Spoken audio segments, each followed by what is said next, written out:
اس programme کے اہم شخصیت حضرت مفتی حضرت رحمان صاحب حضرات تقریر فرمانے کے لیے تشریف لائے ہیں، لیکن ایمان بالوعدہ درمیانی یہ وقفہ مشغول کرنا چاہتا ہوں.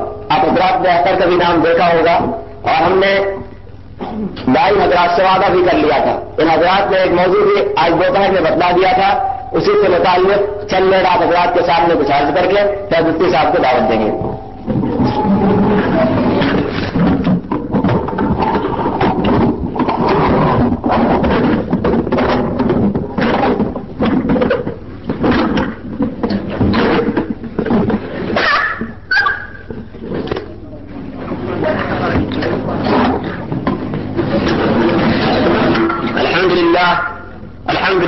وکفى وسلام علی عباده الذین اصطفى اما بعد.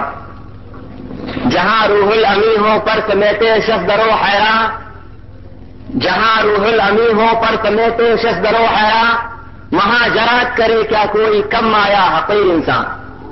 یہ نازک اور مشکل کام ہے، جرات نہیں ہوتی. یہ نازک اور مشکل کام ہے، جرات نہیں ہوتی. کرے پرواز مرغے فکر کو ہمت نہیں ہوتی. جمال و حسن کی الفاظ میں تعبیر ناممکن، جمال و حسن کی الفاظ میں تعبیر ناممکن. سراپا نور کی کھینچے کوئی تصویر ناممکن. کوئی لفظ نہ ہو جائے الہی اس سے ڈرتا ہوں، بھروسے پر تیرے اس کام کا آغاز کرتا ہوں. صدر محترم، اساتذہ گرامی قدر، سامعین حضرات اور مخلصین احباب، بہت ہی مشہور ایک مثال ہے ٹھاٹھے شاہی کا دہقانی تصور. جب کسی خیال یا کسی تصور کو کسی حقیقت سے کوئی مناسبت نہیں ہوتی یا کم مناسبت ہوتی ہے تو ایسے موقع پر بول دیا جاتا ہے کہ ٹھاٹھے شاہی کا دہقانی تصور. اس مسئلہ کا شان نزول سنیے. اس مسئلہ کا شان نزول یہ ہے کہ ہندوستان کے دیہاتیوں کا ایک طبقہ ایک مرتبہ ہندوستان میں سیر اور تفریح کے لیے نکلا. اس نے بہت ساری چیزیں ہندوستان کی یادگاریں دیکھی، بڑی عظیم عظیم مسجدیں دیکھی، بہت سی یونیورسٹیاں دیکھی، بڑے مدارس دیکھے. اس قافلے کا گزر لال قلعہ اور تاج محل سے بھی ہوا. پورے سفر میں جو اس قافلے کو بہت پسند چیز آئی وہ تاج محل کی دلکشی اور لال قلعہ کی مضبوطی. جب یہ قافلہ گھوم ٹہل کے اپنے وطن واپس گیا تو گاؤں کے لوگ تاثرات معلوم کرنے آئے. محفل ہوئی، لوگوں نے پوچھا کہ آپ گئے تھے، کیسا رہا، کیا ہوا؟ انہوں نے بیان فرمایا. لیکن ان کے پورے سفر کی ساری رویداد میں جو اہم مقام حاصل تھا وہ مقام لال قلعہ اور تاج محل کو حاصل تھا کہ ایسا تھا اور ایسا تھا اور ایسا تھا. ایک منچلے نے پوچھا درمیان سے کہ چچا بتایا جائے کہ اتنی عظیم عمارت جو آپ ذکر کرتے ہیں بادشاہ نے بنوایا، اس میں کتنا پیسہ خرچ ہوا ہوگا؟ تو کہا بیٹا پوچھو مت، بادشاہی خزانہ خالی ہو گیا ہوگا، اتنا خرچ ہوا ہوگا کہ شاہی خزانہ خالی ہو گیا ہوگا. کہا بتائے تو کتنا؟ انہوں نے تمباکو ملتے ہوئے بتایا. کہا میرا خیال یہ ہے کہ تقریباً 500 روپے خرچ ہوئے ہوں گے. ہے کچھ مناسبت؟ ان عمارتوں کی مضبوطی، ان عمارتوں کی عظمت سے اس 500 روپے کچھ مناسبت ہے؟ اور شاہی خزانہ کی قیمت سے 500 کچھ مناسبت ہے؟ بظاہر کوئی مناسبت نہیں ہے. لیکن جناب رسول اللہ صلی اللہ تعالی علیہ وسلم کی سیرت سے، آپ کی صورت سے، آپ کے اخلاق اور عادات کو بیان کرنے سے اگر ہماری تقریروں اور تحریروں کو اتنی مناسبت بھی ہو جائے تو ہم اپنے لیے بہت عظیم سرمایہ سمجھیں گے. درگور بورم افسرے گیسوئے تو تارے تس آیا کہ ندبر سرے ماروز قیامت. صحابی فرماتے ہیں لم ارا قبلہ مثلہ ولا بعدہ. جناب رسول اللہ صلی اللہ تعالی علیہ وسلم کی سیرت ہم اور آپ جیسا کوئی کیا بیان کرے گا؟ جو قرن اول کے صحابی، محبوب اور مقرب صحابی، آپ کی صحبت یافتہ صحابی کہتے ہیں لم ارا قبلہ ولا بعدہ مثلہ. نہ تو آپ جیسا آپ سے پہلے ہی دیکھا اور نہ آپ کے بعد بھی دیکھیں گے.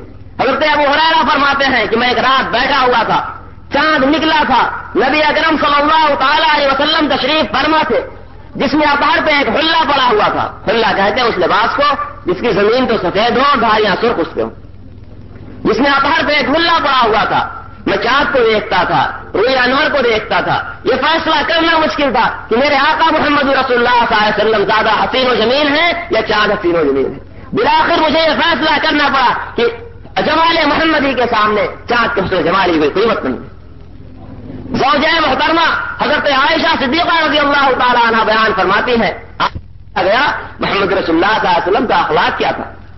حضرت عائشہ نے فرمایا کان خلقہ قرآن، آپ کا اخلاق قرآن ہے.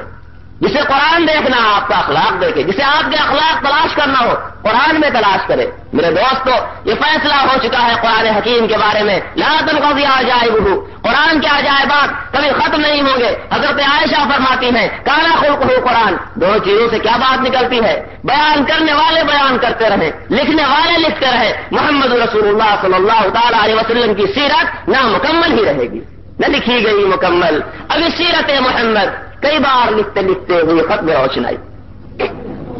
آج آپ کا اس جلسے کا انعقاد اسی موضوع سے متعلق ہے.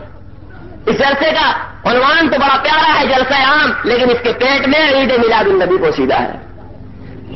جلسے کا موضوع اشتہار میں بڑے موٹے حروف سے لکھا ہے جلسہ عام، لیکن اس کے اندر جو بات پوشیدہ ہے وہ عید میلاد النبی. ہم آپ حضرات سے سوال کرنا چاہتے ہیں کہ اگر پیدا ہونا ہی سارا کمال ہے تو اوروں کیوں نہیں حاصل ہوا؟ جبکہ محمد رسول اللہ صلی اللہ تعالی علیہ وسلم جس کی مناسبت سے ہم آج عید میلاد النبی مناتے ہیں، جیسا کہ حضرت استاد نے بیان فرمایا، آپ کس تاریخ میں پیدا ہوئے اس میں اختلاف، آپ کس دن کو پیدا ہوئے اس میں اختلاف، کس وقت میں پیدا ہوئے اس میں اختلاف، کب پیدا ہوئے اس میں اختلاف، کون سا وقت تھا اس میں اختلاف، کون سی تاریخ تھی اس میں اختلاف. لیکن ایک چیز میں پوری امت کا فیصلہ ہی نہیں بلکہ پوری دنیا کا فیصلہ ہے کہ آپ پیدا ہوئے ہیں. آپ کے پیدا ہونے میں پوری دنیا میں کسی کا کوئی اختلاف نہیں ہے. جیسے اور ساری کائنات پیدا ہوئی ہے ایسے آپ بھی پیدا ہوئے ہیں. تو اگر نفس ولادت اور نفس پیدائش میں کوئی کمال پوشیدہ ہوتا تو چاند سورج ستارے بھی پیدا ہوئے ہیں، زمین اور آسمان بھی پیدا کیے گئے ہیں، نباتات جمادات سارے انسان بھی پیدا کیے گئے ہیں. وہ سارے کے سارے کمالات ان سب میں پائے جاتے جو ایک پیدا ہونے والے میں پائے جانے چاہیے. اگر پیدا ہونا ہی سارے کمال کی بات ہے، آپ غور فرمائیں، پیدا ہونا کوئی کمال کی بات نہیں ہے. پیدا ہونے میں تو آپ کے سب شریک ہیں. انسانوں میں اچھے پیدا ہوئے، خراب پیدا ہوئے، جاہل پیدا ہوئے، بیوقوف پیدا ہوئے، ابو جہل تک پیدا ہو گیا ہے. تو پیدا ہونا کوئی کمال کی بات نہیں، اس میں تو سارا عالم شریک ہے. لیکن صاحب کمال اور صاحب جمال کا پیدا ہونا ہے جس پر دست قدرت نے جمال اور کمال کے سارے نمونے کو ختم کر دیا. مجھے آپ حضرات کو اس موضوع سے متعلق یہ بات سمجھانی ہے کہ محمد رسول اللہ صلی اللہ علیہ وسلم کی ولادت اور جناب رسول اللہ صلی اللہ تعالی علیہ وسلم کی پیدائش کائنات کے اور ساری چیزوں کی پیدائش کے برابر نہیں ہو سکتی. اسی بات کو آپ حضرات کے سامنے عرض کرنا ہے.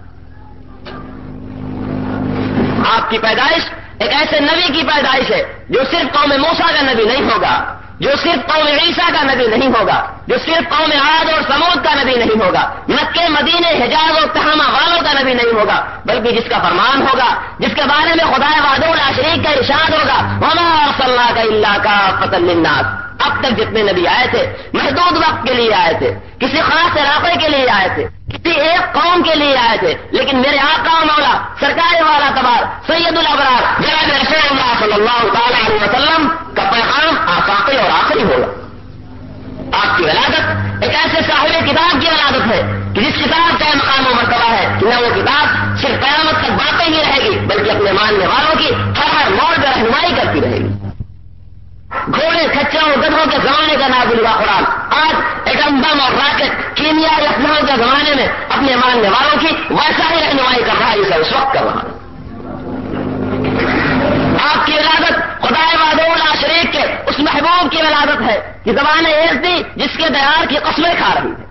لا اقسم بهذا البلد کیا ہے، والتین والزیتون وطور سینین وهذا البلد الامین کیا ہے، جس میں اطہار کا ذکر ہی کیا ہے، روح انوار کا کہنا ہی کیا ہے، زلف مبارک کا تذکرہ ہی کیا ہے، کندھے پہ پڑی ہوئی کالی کملی جس میں اوتار سے لپٹی ہوئی چادر خدا کو اس قدر محبوب ہے کہ اس کے واسطے سے خطاب فرماتے ہیں یا ایھا المزمل یا ایھا المدثر.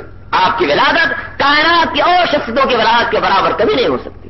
مجھے آپ حضرات کو یہی سمجھانا اور یہی بتلانا ہے. آپ کی ولادت اس سراپا نورانی ذات کی ولادت ہے کہ دست قدرت نے جس پر حسن و جمال کے عمدہ اخلاق اور عادات کے ہمت اور شجاعت کے سارے نمونوں کو ختم کر دیا.